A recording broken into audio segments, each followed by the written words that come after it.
Bruce hier, BB2K Airsoft. Ja, heute ein schnelles Auspackvideo und Preview von der Classic Army M134 A2 Vulcan Minigun. So mini ist die gar nicht.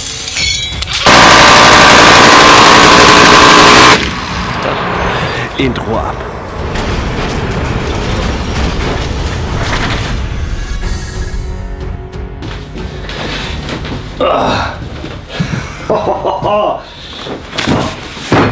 Mann! Bruce hier, BB2K Airsoft Channel.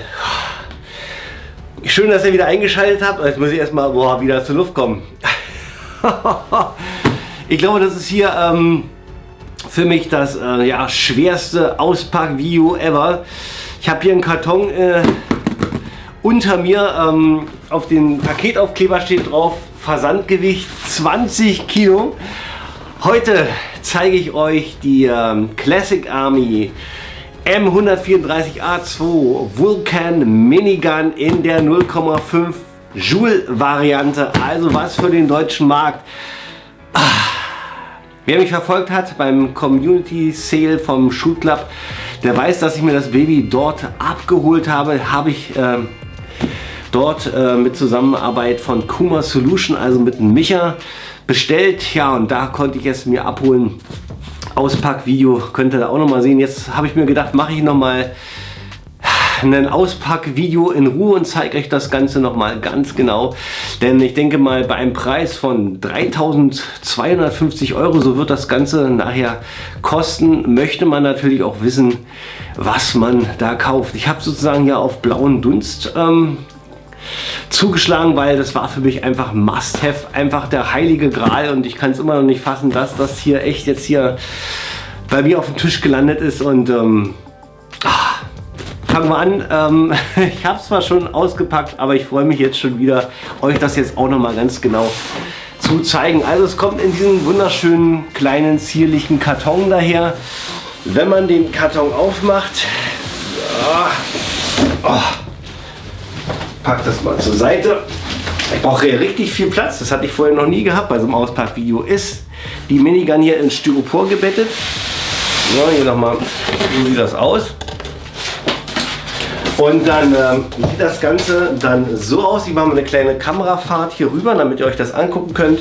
Seht ihr, dass die Minigun eigentlich super stabil hier verwahrt ist, sodass da auch nichts kaputt geht beim Transport. Also wenn es mal runterfallen sollte, ich hoffe, das wird mir hier mit dem guten Stück hier nicht passieren, wird es nicht allzu dramatisch sein. So, jetzt hole ich mal alles raus und dann zeige ich euch das mal alles, was wir hier so haben. Ihr bekommt dazu erstmal eine Anleitung von Classic Army, damit ihr wisst so ungefähr, wie das Ganze funktioniert. Dann einen aktuellen Katalog von Classic Army mit den ganzen anderen Sachen, die zu dem jetzigen Zeitpunkt total langweilig und uninteressant sind, weil uns interessiert hier das Baby. Yeah. Dann bekommt ihr dazu einen kleinen Werkzeugkasten, sodass ihr bei Bedarf die Minigun auseinanderschrauben könnt und im Störungsfall da was zu reparieren.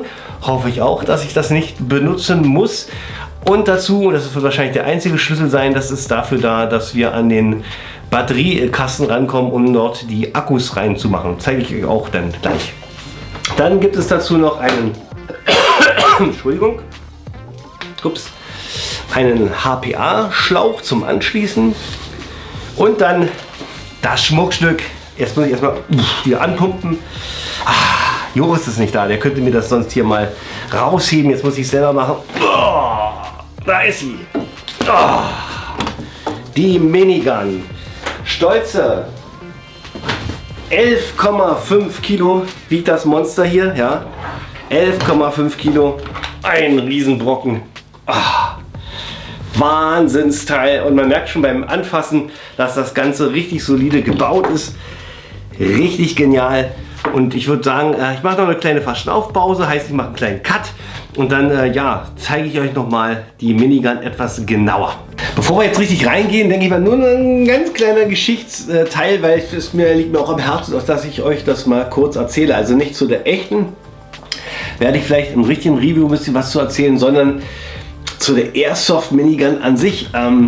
Denn so gesehen ist hier diese Airsoft Minigun richtig alt. Ja, es gibt zwei Varianten, die rausgekommen sind. Einmal die rein elektrische Variante und dann hier diese Hybrid-Variante, die ich hier in meinen Händen halte, Elektro HPA. 1993 von Toytech kam diese elektrische Variante auf den Markt. Wie gesagt, da wurde alles mit so einer riesigen Blockbatterie angetrieben. 6 Läufer, auch 6 Pisten, 6 Federn, die das Ganze gespannt haben. In der Rotation alles sehr, sehr komplex mit so einem langen, breiten Magazin, mit der Zuführung der BBs.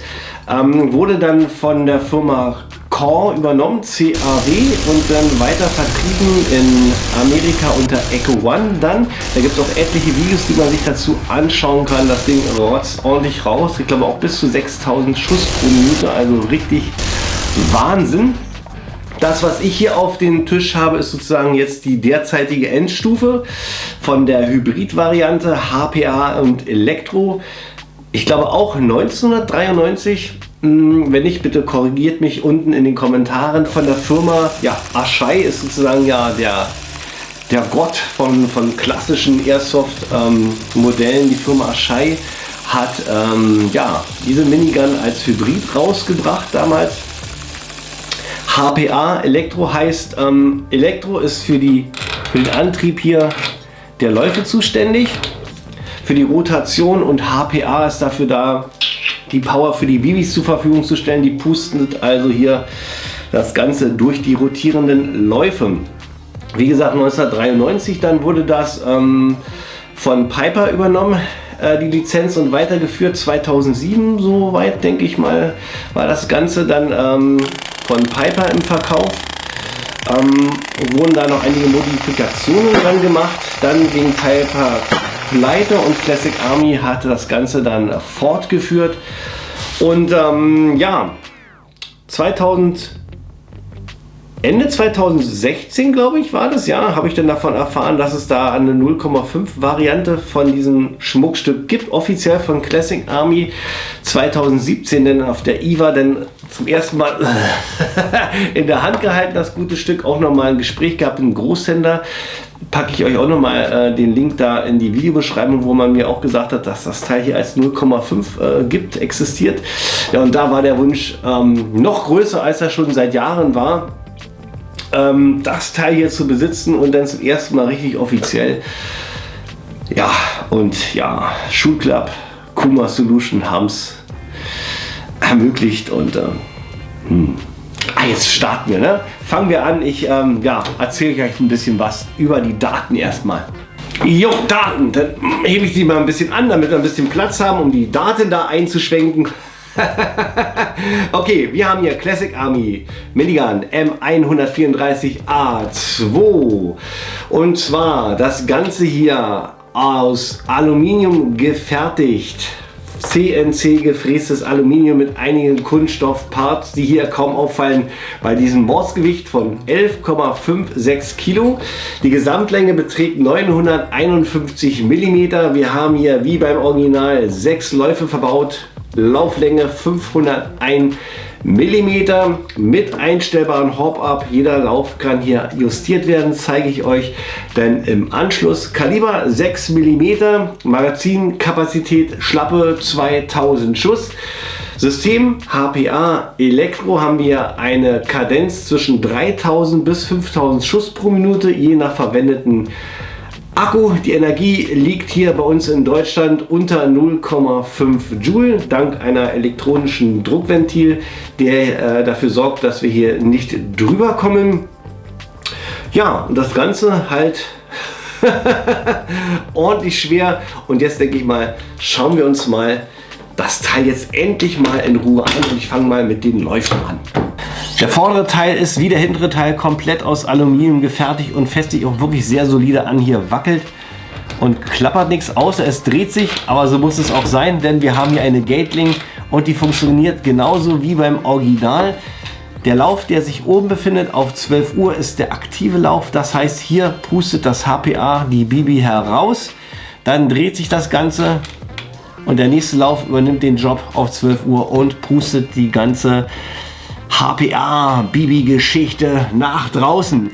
Wem das Ganze hier ein bisschen zu kurz vorkommt, der kann nachrüsten. Das hat natürlich der Bruce auch gemacht, denn es gibt hier sehr günstig hier diesen Mündungsfeuerdämpfer in Form eines Stiftehalters.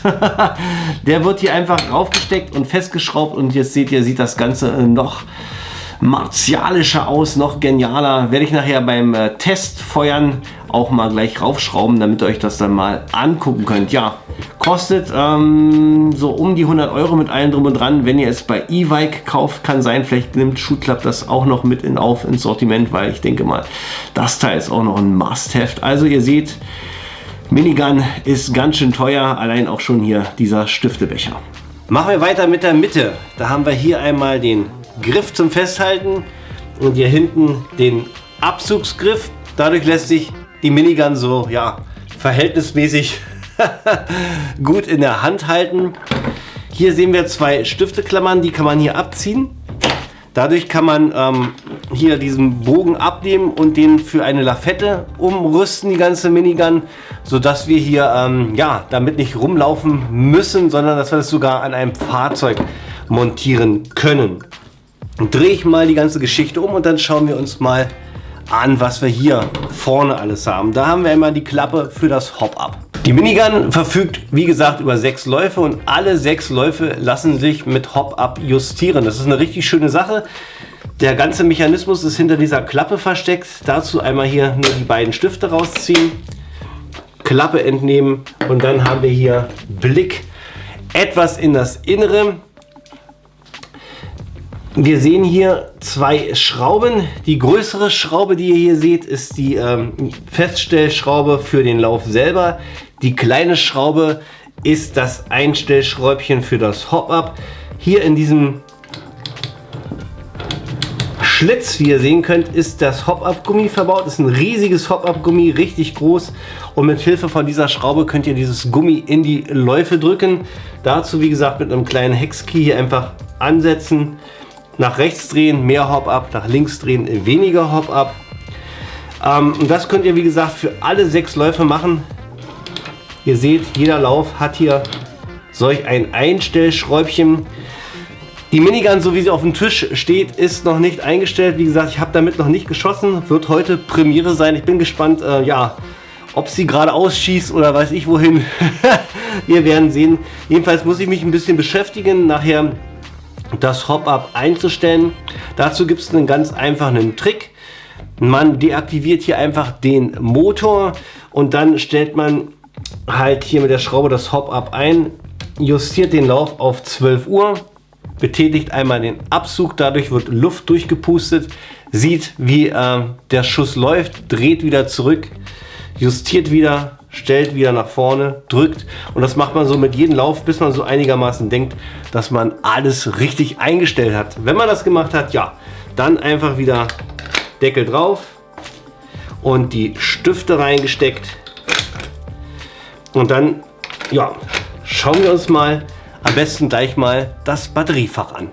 Auf der Seite hier seht ihr den Behälter, welches das Magnetdruckventil enthält und euch auch noch den Platz gewährt für Akkus. Sieht erstmal alles richtig groß aus, aber ihr werdet sehen, dass hier nicht gerade sehr viel Platz drin ist, denn das Magnetdruckventil nimmt auch ganz schön viel Platz weg, denn es muss ja auch dafür sorgen, dass hier nicht mehr als 0,5 Joule rauskommen.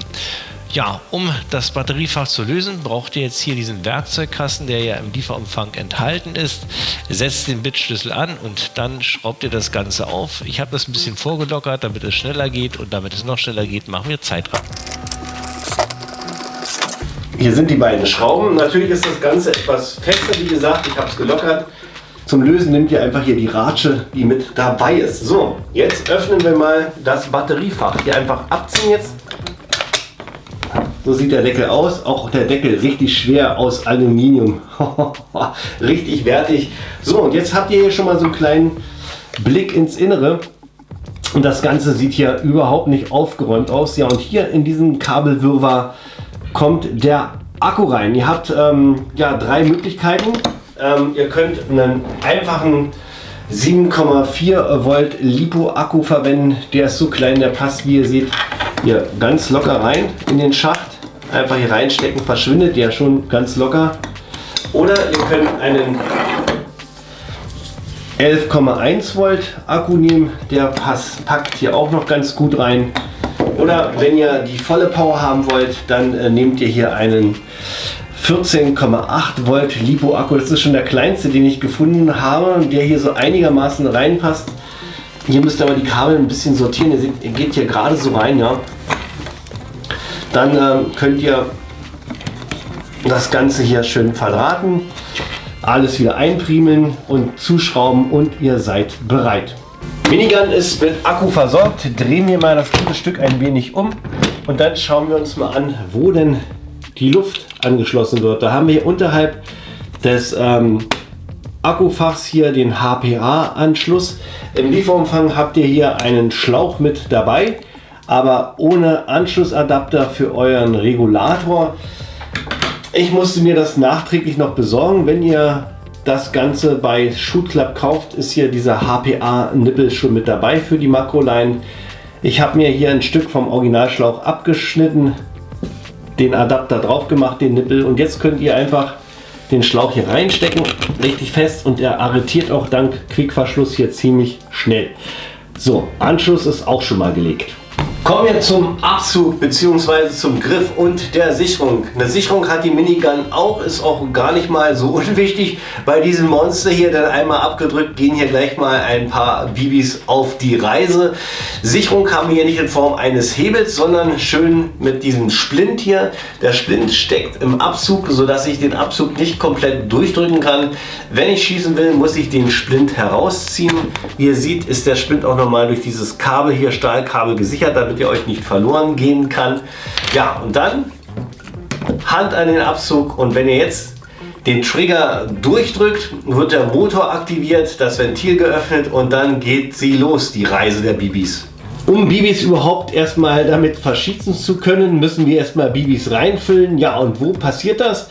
Das geschieht hier unten. Unterhalb des Griffes haben wir hier diese Röhre, da kann man den hinteren Teil abschrauben. Und jetzt könnt ihr mit Hilfe eines Trichters hier bis zu 2000 BBs hineinfüllen, dann den Deckel hier wieder zuschrauben. Und wenn man bedenkt, dass die Rate of Fire zwischen 3000 und 5000 Schuss pro Minute beträgt, ja, sind 2000 Schuss hier wirklich sehr eng bemessen, und der ganze Spaß hier dauert mit der Minigun nur einige Sekunden. Die Rate of Fire wird beeinflusst je nach Art des Akkus, den ihr für die Minigun verwendet. Ich habe gesagt 7,4, 11,1 oder 14,8 könnt ihr verwenden. Verbaut ist ein 12 Volt Motor, das heißt bei 14,8 müsst ihr zwischenzeitlich auch mal eine Pause machen, damit der Motor auch mal Luft holen kann. Ich denke mal, die braucht ihr auch, wenn ihr hier diese 11,56 Kilo hier mit euch rumschleppen müsst. Mit 7,4, 11,1 sieht das schon ein bisschen geschmeidiger aus. Natürlich auch was ja, die Umdrehung hier der Läufe betrifft. Ich werde jetzt mal jeden einzelnen Akku mal anklemmen und dann zeige ich euch mal im Leerbetrieb, wie hier die Rotationsgeschwindigkeit der Läufe ist. Ich starte jetzt mal mit den 7,4 Volt Akku. Den klemme ich jetzt hier mal ran. So, klack. Sicherungssplint gelöst. So, und jetzt lassen wir mal das ganze Ding hier mal rotieren. So, halte ich mal ein bisschen in die Kamera rein. So, jetzt haben wir 7,4 Volt. So.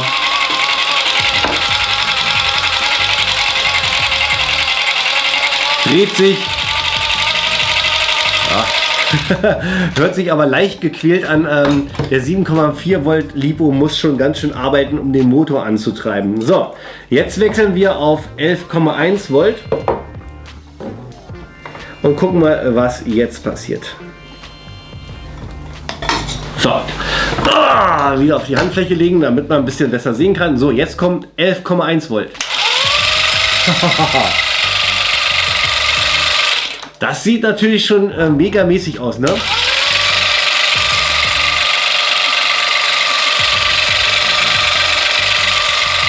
Yeah! Da muss ich jetzt schon smilen. Wunderbar, das sind 11,1 Volt, also damit läuft er eigentlich am sichersten beansprucht den Motor nicht so. Und ja, wie der Rate of Fire denn genau sein wird, das gucken wir uns dann im Review an. So, und jetzt zum Schluss der Monster Akku 14,8 Volt. Und jetzt bin ich ja mal gespannt, wie das Teil sich jetzt hier bewegt. So. 14,8 Volt sind dran und los geht's. Da ist natürlich jetzt richtig Dampf drauf.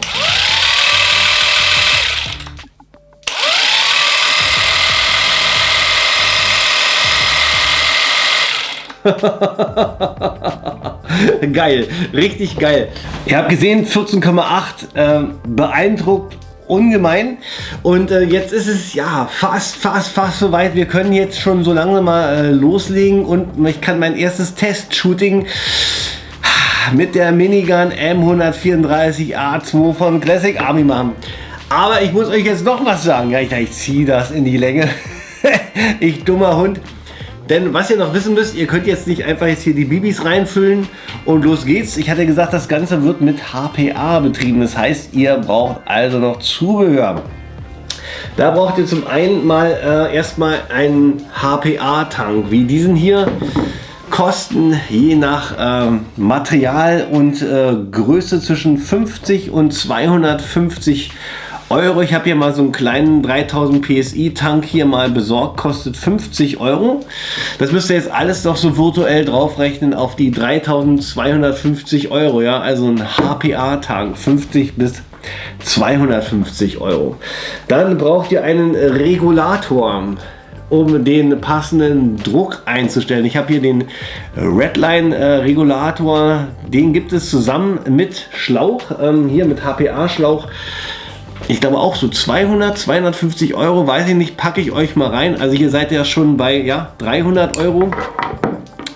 Und dann braucht ihr natürlich Munition, jede Menge. Ich habe jetzt hier mal ein Packen 2500 Schuss. Ja, dann braucht ihr noch einen Rucksack. Also wenn ihr das alles so zusammenrechnet, 3250 Euro, 300 seid ihr bei 3500 Euro. Und wenn ihr so verrückt seid wie ich, ja, dann noch diesen geilen Flash-Hider dazu. Ich habe den mal jetzt montiert, weil es wird jetzt so langsam ernst.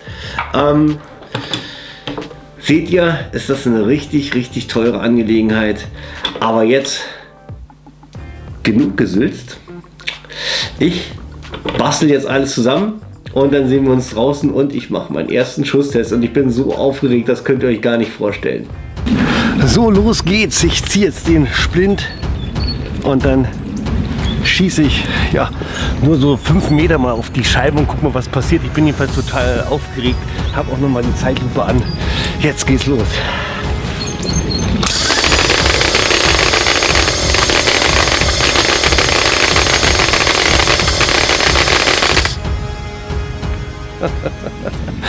Unvorstellbar. Was ich schon mal feststellen muss, also die Scheibe wird nicht durchlöchert, die Power ist anscheinend noch etwas zu wenig.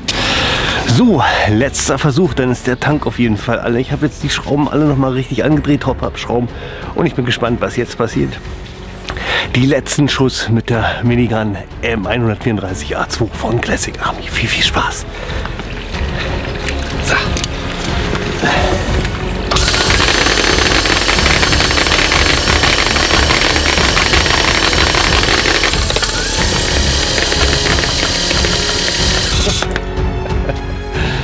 Jetzt ist es alle, also ich hatte schon ein bisschen mehr Druck, sehe ich jetzt, aber ich denke mal, man muss noch eine ganze Menge an dem Hop-Up an Zeit investieren, damit, damit da überhaupt was passiert. Ich mache mal kurz einen Schuss nach geradeaus, gucken. Da ist wohl keine Action mehr drin. Ich gucke mal kurz, was der Tank sagt. Ich denke mal, der ist jetzt ratzeputze alle.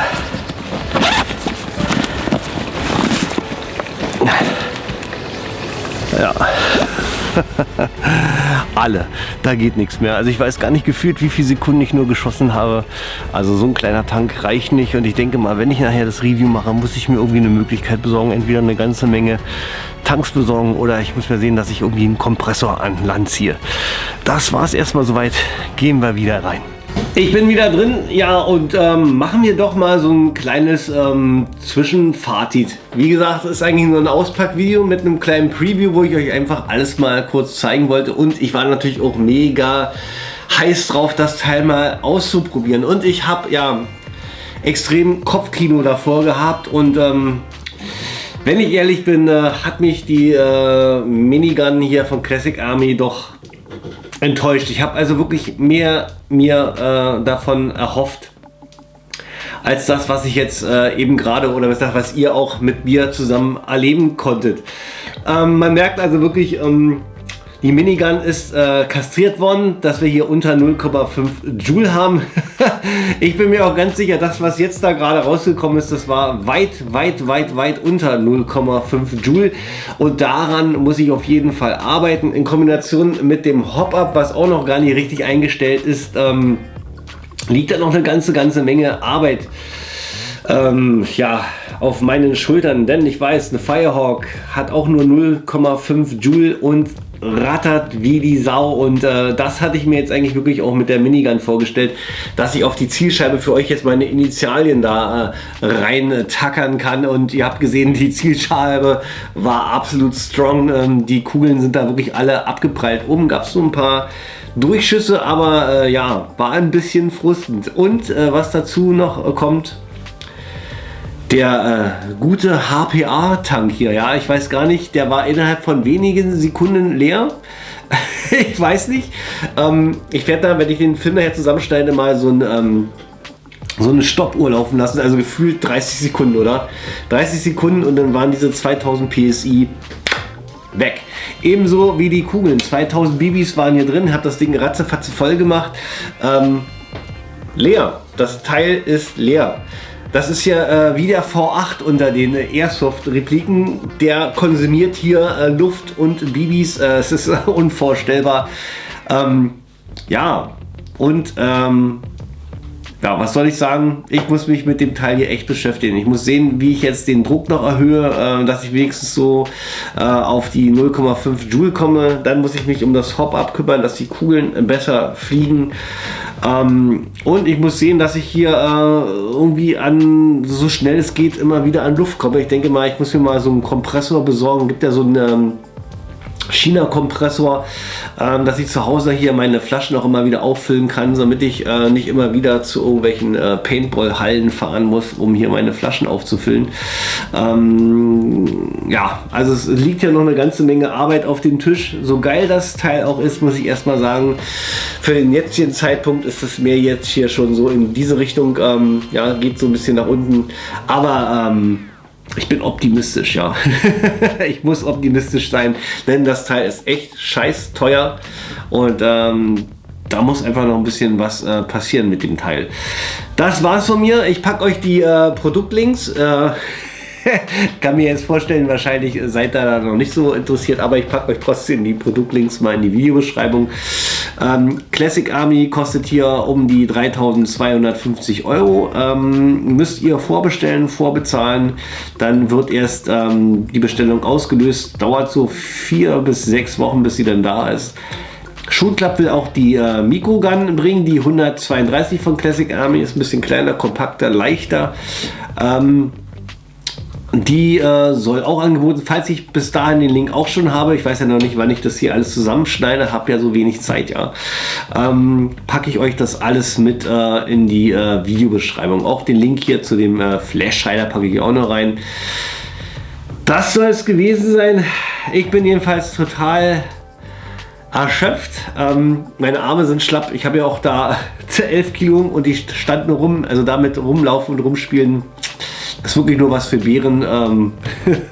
Zu den Airsoft Days werde ich das Teil aber dennoch mitbringen. Denke mal, das ist ein absoluter Showrunner hier. Mal ein bisschen mit angeben muss auch schon sein. Aber dazu müssen die Kugeln auch dementsprechend rauskommen. Nicht, dass sich die Leute da vorstellen mit offenen Händen und dann die BBs in Empfang nehmen. Muss schon ein bisschen zecken. Alles klar, das war's von mir. Gruß, lasst mal einen Kommentar da. Wir sehen uns beim nächsten Review wieder. Bis dahin, schöne Tage euch.